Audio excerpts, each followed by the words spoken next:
An Eastern Kentucky shooting leads to murder charges. The latest in the investigation ahead at 4:30. There have been dozens of car break-ins throughout Nicholasville in the last 3 weeks, and there were more again last night. See how you can help find the people responsible. An historic Kentucky church is closed after it was hit by vandals. More on the cleanup ahead. This is WKYT News at 4:30. Good afternoon. Sam, Dick, and Amber Philpott reporting. We are learning some new information about a deadly shooting at an Eastern Kentucky home. Kentucky State Police say Teddy Johnson shot and killed Marvin Atkins after an argument. As Hillary Thornton reports, Johnson is now charged with murder. It's our top story at 4:30.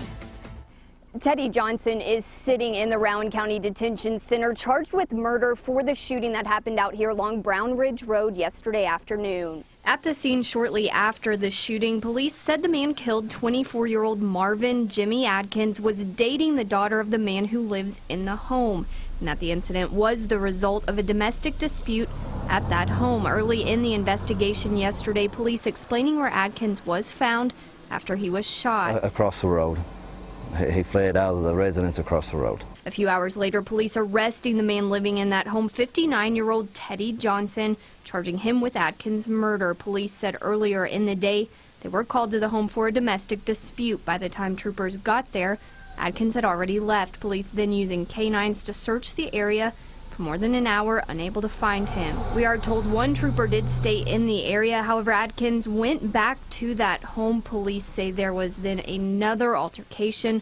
According to Johnson's arrest citation, investigators say after the verbal altercation, Johnson followed Atkins before shooting him. We checked in with Johnson's family at that home where this all happened. At this point, they say they are not ready to comment. We also checked with Johnson in jail to see if he wanted to share his side of this story. He declined our request for an interview. In Rowan County, Hillary Thornton, WKYT. Johnson is scheduled to be arraigned on the murder charge on Monday. It's a plea to the public. Police need your help to solve a rash of car break-ins. There have been more than 24 break-ins in Nicholasville during just the past 3 weeks, 10 in the same neighborhood off of Corman Drive. You certainly do have that right to leave your car unlocked, but at the same time, you're also opening yourself up to be a victim of a crime such as this, just because you left your car unlocked. And I know it's unfortunate in today's society that we should be able to leave our cars unlocked, but you just can't. Police think that homeowners with surveillance cameras might be able to help crack this case, and they're asking any homeowner with surveillance video to share it with police. A Lexington man is facing robbery charges this afternoon, accused of viciously beating someone who owed him money. According to his arrest citation, Hayden Rogers repeatedly hit the victim in the head with a pipe wrench outside a hotel near New Circle and Richmond Roads. A second suspect wanted in the case, Kevin Bentley, is still on the run.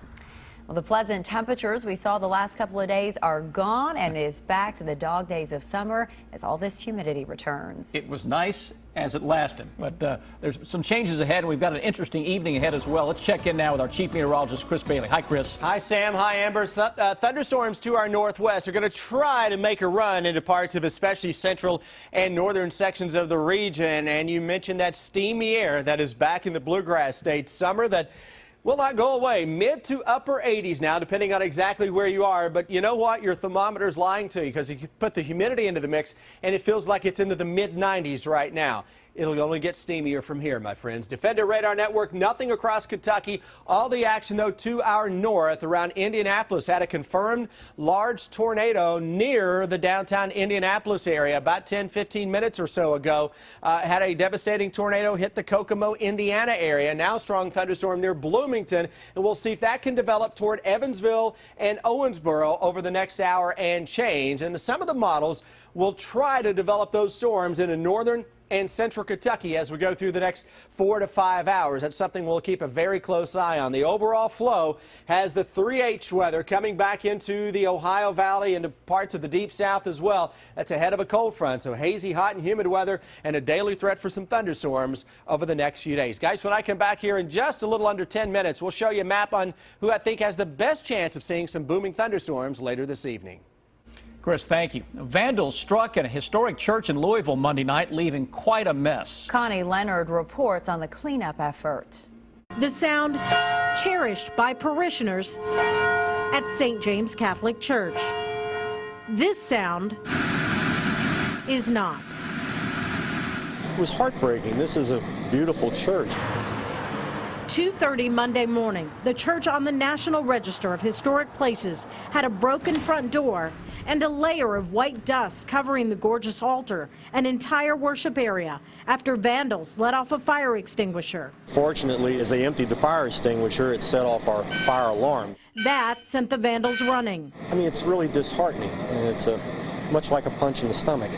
A day later, restoration crews have the ornate 1912 church looking more like itself, but the corrosive chemicals must be painstakingly removed to make sure the brass in all fixtures and the 2,200 pipes in the 19th century organ aren't damaged by the residue. HEPA vacuums will get the bulk of the contamination, but everything must be hand wiped. Especially in a building like this, you have to be careful with paints because you can't get them wet. In the ceiling, the eye of God watching. The faithful here are certain that's why the alarms went off. Their prayers go to the vandals who caused the damage. Maybe a little bit of a light of hope and love will come into the. Maybe it'll happen from here. As for a groom's call panicked about his wedding this weekend, I think that's going to happen. Is he relieved? Yes, very much so. Very much so. The pressure's on. The pressure is on. Yes, it is. And that was Connie Leonard reporting. Paul Davis Restoration tells us they hope to have that building ready by early Friday nights.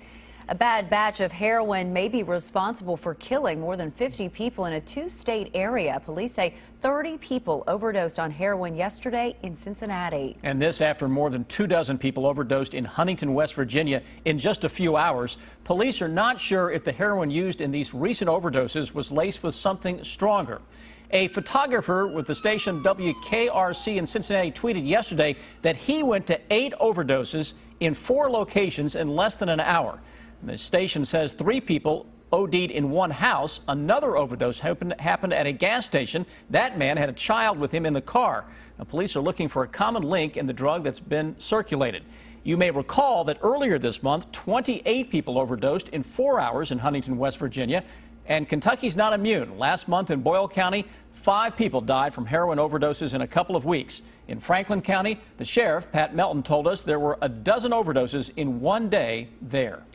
Donald Trump goes after a group of voters he has struggled to attract while Hillary Clinton's campaign fights back against accusations she provided access to Clinton Foundation donors. Weijia Jiang has the story now from the White House. Donald Trump walked through the rain to meet with volunteers registering new voters outside his event in Tampa, Florida. We're doing really great with minority voters. Once inside, Trump explained why he thinks minorities should vote for him.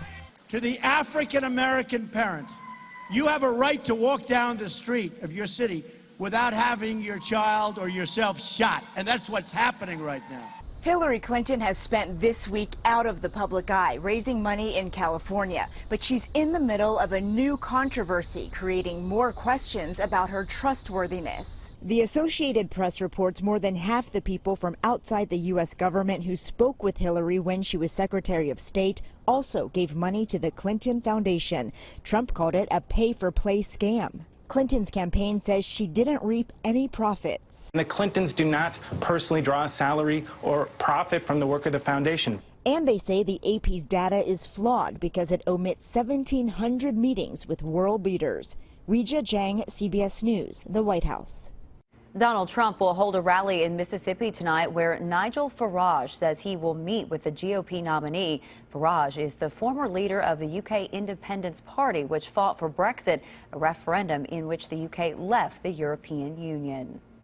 A couple in Louisville recently found out they are a perfect match in more ways than one. Carrie Murphy was in need of a kidney and found out her husband of 22 years was a perfect kidney donor for her. Now, 2 years ago, Carrie was diagnosed with a rare and incurable condition that causes scarring in internal organs. She went through 16 rounds of chemo, a stem cell transplant, and 2 years of dialysis. But now, thanks to her husband, Matt, she has a new kidney. And doctors say they were shocked how close of a match Matt and Carrie are.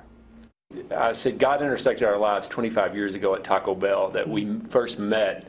and knowing that one day she would need a kidney and that I would be the guy that would be able to give it to her. Beautiful. Odds are good that Carrie's disease will come back one day, but the Murphys say they are just living every day to the fullest and are grateful for the gift they found in each other. Don't you love a story like that? That is incredible. Pop star Britney Spears is giving the clothes off her back to help the people of Louisiana. The details ahead coming up here on WKYT News at 4:30. Hour-by-hour forecast with Chief Meteorologist Chris Bailey. Steamy conditions throughout the Bluegrass State. Back today, boy, what a difference, huh, over the past few days. I was almost getting a little spoiled with that nice weather and that fall feel. Let's jump back into summer. Feet first, 88 degrees into Lexington, Frankfort, Mount Sterling, Danville. Just about each and every location, Bluegrass region, upper 80s, mid 80s, a little bargain into eastern Kentucky. It's only 84 into the Harlan area. Throw the humidity into the mix. Nobody gets a bargain now. 94 is what it feels like out there into Lexington. If you're out this evening, there's a storm or two as a possibility that will develop later this evening into roughly 7, 8, 9, 10 o'clock or so. Muggy out there as temperatures stay 75 or greater right on through 11 o'clock this evening. Defender Radar Network has nothing across Kentucky. Boy, look at to our northwest. There's a new tornado warning out for the Bloomington, Indiana area. We've had a confirmed tornado near Indianapolis, a devastating large tornado near Kokomo a little earlier. So these thunderstorms have a spin with them. There you see the tornado reports so far, and those storms are working toward the east and now starting to head a little toward the southeast. We'll keep a very close eye on that. The spin upstairs in the atmosphere is located just to our north and northwest. So at least we have that going for us. Any storm that does cross the Ohio River can still be a little on the strong side. Throw the clouds into the mix. You can often see where some of those tops are blowing off, coming at us from northwest to southeast. So eventually we may see that little thunderstorm complex try to dive toward the east and the southeast. Greatest threat, by the way, for a thunderstorm this evening across the northern parts of the area. Farther south and southeast that we go, the smaller that possibility. So we'll see how the evening progresses as those short-term models, it can sometimes struggle with small little thunderstorms like what we're seeing out there. So you know what let's do? Let's paint the next several days with the exact same brush.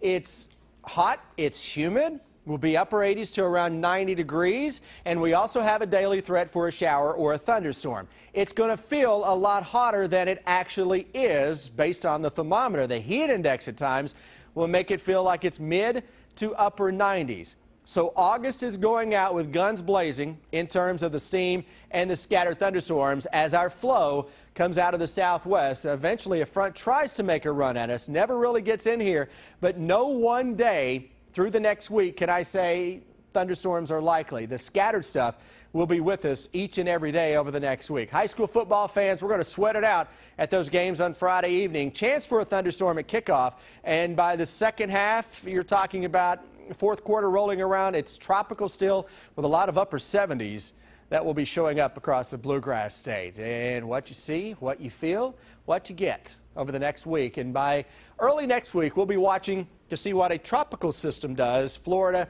into the Gulf of Mexico, that may or may not impact our weather middle and end of next week. A lot of different things going on there in this forecast, right? Yeah, so watch and... Yep, to keep a very close eye on. Daily threat for thunderstorms. We'll watch those storms in Indiana tonight for later this evening. All right, Chris, thank you. Right.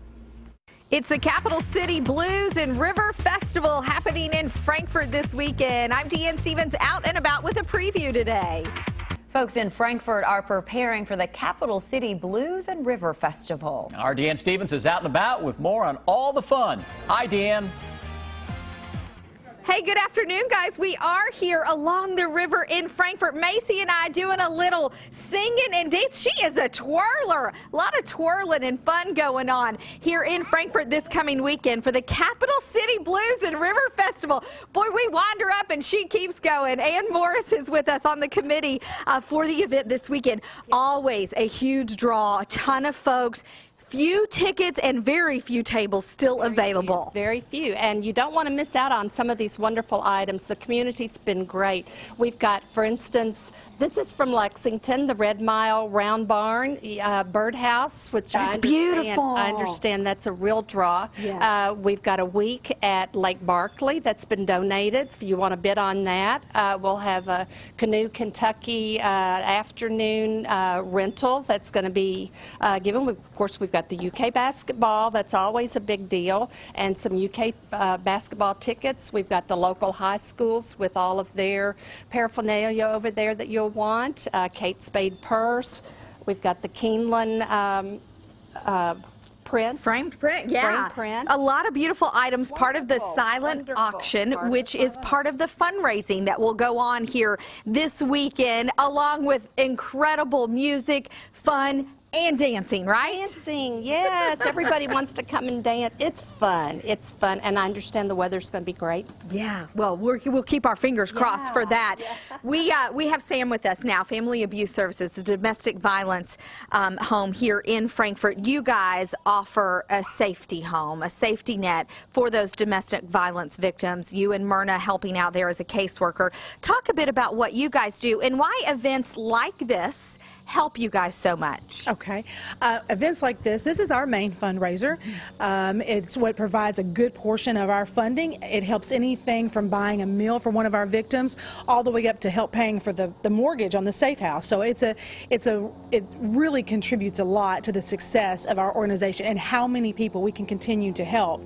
And as the awareness increases for domestic violence, so does the number of people we help. And so it's significantly important. And this is just it's a fun way to get people involved, to get them to come out, bring awareness. It's just a really great activity. You got police officers cooking for you and all that, right? Yeah. Frankfort Police Department? Yes, they're going to be here doing burgers and brats. We've got Fall City Smokers. And another thing, this can be possible without the help of Farmers Bank. You know, they are our main sponsor. They're always good to us. So, you know, between Farmers Bank and the police department, we're going to have a great time. Myrna, tell folks, get out here this weekend. Get out here this weekend. We need you to come. You'll have a great time. It's going to be fun. Please come and support us, and I promise you, you won't be disappointed. Get your dancing shoes on. You're going to sing along to all the fabulous music that's being offered as well. You can get tickets at the website that you see on the screen. I'm Deanne Stevens, out and about in Frankfort. Back to you guys. Thank you, Deanne. Well, we both love James Corden, and the wait is over. A new episode of his Carpool Karaoke will air tomorrow night. It's going to be a good one. His guest, someone who is used to performing before much larger crowds. Baby, can't you see I'm calling? A guy like you should wear a warning. Can't wait. Britney Spears will join Corden tomorrow night on The Late Late Show. She has 2 children now and a new show in Las Vegas, something Corden is going to question her about. Have they seen your show? Have they seen your Vegas show? Yeah. I saw my mum in her underwear once when I was like 11. You're so dirty! I'm not, I'm saying, I'm not dirty. Well, you can see The Late Late Show with James Corden weeknights right here on WKYT, where clothes, by the way, are kept on most of the time. I'm glad she hit him. Yeah. Speaking of Britney Spears, the pop superstar is helping out her home state of Louisiana as it recovers, as you know, from devastating flooding. Spears, who grew up in the city of Kentwood, is teaming up with the American Red Cross and the crowdfunding website CrowdRise to raffle off the outfit she'll wear at the upcoming MTV Video Music Awards. The money raised will go to help flood victims. For every $10 donation, fans will be entered for a chance to win the outfit or a trip to New York City to meet the star in person. It is not your typical animal pairing, but one that has saved a little monkey's life. We'll tell you more about that when we come back. Okay, we had a few days of really beautiful weather, but things have to change. It's Kentucky. It's back to the same old that we have known so well this summer. Chris Paley, storms, hot, humidity. Blame Chris. Why are you guys looking at me with anger in your eyes? Huh? All right, I'm the messenger to all this. Come on, people. But yeah, we are dealing with a lot of steam and some scattered thunderstorms that will be flaring up out there. Current temperatures generally mid to upper 80s across the entire area. I've got a little bit of haze showing up. It's stickier into the bluegrass area where we're seeing more in the way of some clouds that are beginning to filter on in. That is ahead of some thunderstorms that are just coming onto the edge of your Defender, right behind the Defender Radar Network banner up there. Indianapolis had a tornado nearby near Bloomington right now. Possible tornado nearby. A lot of damage in Kokomo. Some of those storms are going to try to race into parts of northern and central Kentucky later this evening. That's something we'll have to keep a very close eye on. Atmosphere kind of charged up out there when you're talking about winds that are gusting to 20 miles an hour and a lot of heat and humidity. That's a sign to me that the atmosphere wants to produce a little complex of thunderstorms locally. We'll follow that. Right now, let's check in with Officer Don, who is following the traffic. Don? Well, there's a collision on Waller. This one is between Elizabeth and Crescent Avenue. No one's hurt in that wreck, but we're showing one lane blocked on Waller, and of course it's a tight squeeze through there. Anyway, that one just past the railroad tracks on Waller. As far as drive times go, to Nicholasville still holding 13 minutes, Georgetown at 15, and to Paris 22 minutes. Now back to you in the studio. Sir Don, thank you. An awesome Hot Wheels video and a pretty cute adoption. It's the video that will have you talking. Take a look at this. All right, gather around, kids. A group of amateur filmmakers strapped a GoPro to a Hot Wheels car, and they're now going viral while making millions of 1980s era kids' fantasies come true. Take a look at this carefully edited video. Sends the car careening through backyards, down roads, even through a pool, and they pull off a righteous jump. Here we go. The filmmakers say the car only fell off the track a few times during filming, and the underwater sequence was the hardest to pull off, but otherwise it was smooth sailing to a photo finish. The video has since received thousands of hits on YouTube since being uploaded. A lot of fun there. I love it, the art of editing. All right, here's a feel-good story for you. A 16-year-old cat has adopted a baby monkey. Check out this adorable video of the two bonding. The baby monkey named Fedora was abandoned by its mother in a Russian zoo, and fearing it would die, the zoo director carried out an experiment and introduced him to her cat Rosinka, who has never had babies of her own. Rosinka surprisingly adopted the primate, and the animals have been living together ever since. The zoo director says Fedora will stay with Rosinka for another month to get stronger. He'll then be transferred back to the zoo to live with his relatives. Why can't he stay with Rosinka? Yeah, just traveling around right there on the back, a free ride. Yeah, best buddies. Face only mother could love there. Much more to come now. Stay with us for WKYT Now at 5 o'clock.